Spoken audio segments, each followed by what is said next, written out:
Dear students, नमस्कार। हम पढ़ेंगे शाश्वती प्रथम भाग का प्रथम पाठ वेदामृतम। पाठ का नाम है वेदामृतम और इससे प्रतीत होता है कि इसमें वेदों से संबंधित कोई न कोई विषय है। वेदों से संबंधित अर्थात वेदों में से ही निकाले हुए मंत्रों में से कोई विशेष बात है, इसीलिए यहाँ वेदामृतम ऐसा कहा है, अर्थात वेदों का अमृत। बंधुओं, यदि अभी तक आपने चैनल को सब्सक्राइब नहीं किया है तो चैनल को सब्सक्राइब कर दीजिए। जैसे ही आप YouTube खोलेंगे तो मेरा वीडियो डलते ही आप तक पहुंच जाएगा, जिससे आपको ढूंढना नहीं पड़ेगा। इस पाठ का प्रथम मंत्र ऋग्वेद के 10वें मंडल से लिया गया है। आइए इसका उच्चारण करते हैं। संगच्छध्वं संवदध्वं संवो मनांसि जानतां देवा भागं यथा पूर्वे संजानाना उपासते। संगच्छध्वं अर्थात हमें साथ चलना चाहिए। संवदध्वं अर्थात हमें एक साथ या समान रूप से बोलना चाहिए। वह तुम्हारे मनांसी मन संजानताम समान रूप से जाने, अर्थात तुम्हारे जो मन हैं वे तुम्हारे मन शब्दों के अर्थ को समान रूप से समझें। यथा जिस प्रकार से देवाः देवता पूर्व काल में भागम अपने भाग को संजानाना उपासते एक मत होकर के स्वीकार करते थे। जिस प्रकार से देवता अपने भाग को एक मत होकर स्वीकार करते थे, उसी प्रकार से हम भी एक मत होकर रहें, साथ चलें, साथ बोलें और अर्थों को, सभी प्रकार के अर्थों को एक समान रूप से हमारे मन समझें। यही इसका अर्थ है और भाव यह है कि हमें अपने पूर्वजों के अनुसार एकमत होकर चलना चाहिए और एक स्वर में ही बात करनी चाहिए। दूसरा मंत्र है समानी वह आकूतिः समाना हृदयानि वह समानमस्तु वो मनो यथा वह सुसहासति। वह अर्थात तुम्हारे, आकुति ही संकल्प, समानी समान हो, तुम्हारे संकल्प समान हो। वह हृदयानी समाना, तुम्हारे हृदय भी समान हो। समानमस्तु वो मनो, वह तुम्हारा मनो मन समानमस्तु समान हो। यथा जिससे वह तुम्हारी सुसहा असति, सुसहा सहनीय, सहन करने योग्य, अर्थात तुम्हारी संगतियाँ, तुम्हारे व्यवहार सहन करने योग्य, असति माने हों।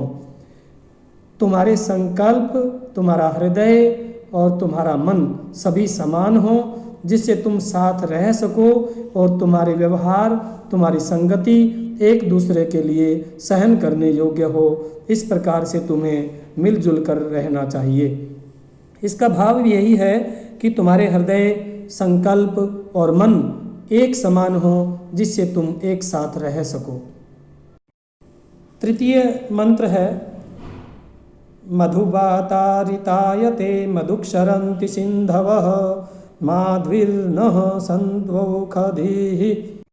इस मंत्र में प्रकृति और वनस्पति से प्रार्थना की गई है। क्या प्रार्थना की गई है? मंत्र के अर्थ के माध्यम से हम समझते हैं। मधुवाता रितायते, रितायते शब्द का अर्थ है यहाँ यजमान के लिए, अर्थात जो यज्ञ करने वाला है, यज्ञ का जो आयोजन करता है उसके लिए। मधुवाता, वाता अर्थात वायु, मधु माधुर्य से युक्त हो जाए, अर्थात वायु शीतल हो जाए। मधुक्षरन्ति सिंधवः, सिंधवः शब्द का अर्थ है यहाँ आकाशीय समुद्र, अर्थात बादल। मधु माधुर्य से युक्त होकर के क्षरन्ति वर्षा करें। शाब्दिक अर्थ तो यहाँ अगर निकालेंगे तो क्षरन्ति शब्द का अर्थ होता है टपकना, झरना। तो वर्षा होती है जो वह झरती है, झरने की तरह से पानी गिरता है, इसलिए यहाँ क्षरंती धातु, क्षर धातु का प्रयोग किया गया है कि समुद्री जो आकाशीय समुद्र हैं वो मधुरता से युक्त होकर के, माधुर्य से युक्त होकर के वर्षा करें। माध्वीर्नः सन्त्वौषधीः, यहाँ औषधि पढ़ा गया है, यह मूर्धन्य श वेद में ख पढ़ा जाता है। औषधि अर्थात वनस्पतियाँ, नह हमारे लिए, माध्वी मधुरता से युक्त, संतु हों, संतौषधि में संतु जमा औषधि ही, ये वनस्पतियाँ हमारे लिए माधुर्य से युक्त, मधुरता से युक्त हो जाएं। यहाँ पर इस मंत्र के माध्यम से वनस्पतियों से और प्रकृति से यह प्रार्थना की गई है कि ये हमारे अनुकूल हो जाएं और हमें स्वास्थ्य प्रदान करें।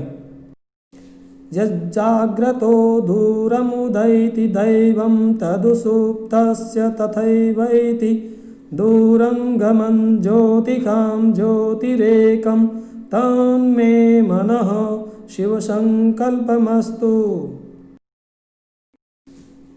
यत् जो, में मेरा मनः मन, जो मेरा मन, दैवम दिव्य विज्ञान युक्त, अर्थात जो मेरा मन दिव्य ज्ञान से युक्त है, वह मेरा मन जाग्रतः जागते हुए का, दूरम उदयति, दूरम दूर तक, उदयति भाग जाता है, चला जाता है। जो मेरा विज्ञान युक्त अर्थात दिव्य जो मन है वह जागते हुए का भी दूर तक चला जाता है। तदु वही, सुप्तस्य सोए हुए का, तथा एव तथैव एति उसी प्रकार से चला जाता है। जिस प्रकार से जागते हुए का भी यह मेरा दिव्य ज्ञान से युक्त जो मन है वह दूर तक चला जाता है, उसी प्रकार से यह मन सोए हुए का भी दूर तक चला जाता है। दूरंगमन अर्थात दूर तक पहुँचने वाला, ज्योतिषाम ज्योतियों का की भी ज्योति अर्थात विषयों का प्रकाश करने वाली, अर्थात ज्ञान वर्धन करने वाली इंद्रियों का, दूरंगमन दूर तक जाने वाला, एकम ज्योति एकमात्र प्रकाश अर्थात एकम ज्योति अर्थात एक मन, मात्र एक मन ही जो सभी इंद्रियों को प्रकाशित करता है, सभी इंद्रियों को जागृत करता है, वही मेरा मन जो जागते हुए का भी दूर तक चला जाता है और सोए हुए का भी दूर तक चला जाता है। वही मेरा मन, तन में मनः, वह मेरा मन शिव संकल्पम अस्तु, शिव संकल्प अर्थात कल्याणकारी संकल्प वाला, शिव शब्द का अर्थ यहाँ है कल्याणकारी, कल्याणकारी संकल्प वाला अस्तु माने हो जाए, अर्थात मन में कल्याणकारी मंगलकारी विचार उत्पन्न होने लग जाएं। यहाँ पर इस मंत्र में यह यजुर्वेद का मंत्र है और इस मंत्र में यहाँ जो मन है उसकी विशेषता बताई गई है कि मन किस प्रकार से सभी इंद्रियों को संचालित करता है और वह सोए हुए का, जागते हुए का भी जो हम विचार करते हैं, जो हम सोचते हैं, तो सोचने पर जहाँ की सोचते हैं, जिस बारे में सोचते हैं, यह मन वहीं तक दौड़ के आ जाता है। इसलिए इस मन को बहुत ही विज्ञान युक्त बताया है और यह ज्ञानवान है, इसलिए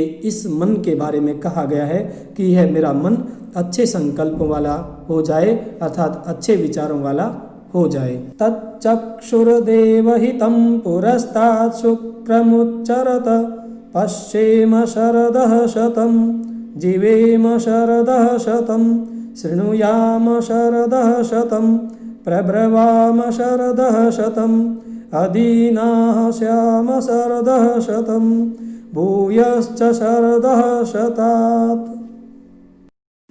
तत् चक्षु, तत् माने वह, और चक्षु अर्थात सूर्य, यहाँ चक्षु शब्द का अर्थ सूर्य से लिया है। देवहितम, देव शब्द का अर्थ यहाँ है दिव्य, दिव्य प्रकाश, दिव्य ज्ञान। और हितम शब्द धा धातु से यहाँ कतः प्रत्यय करने से हितम बनता है।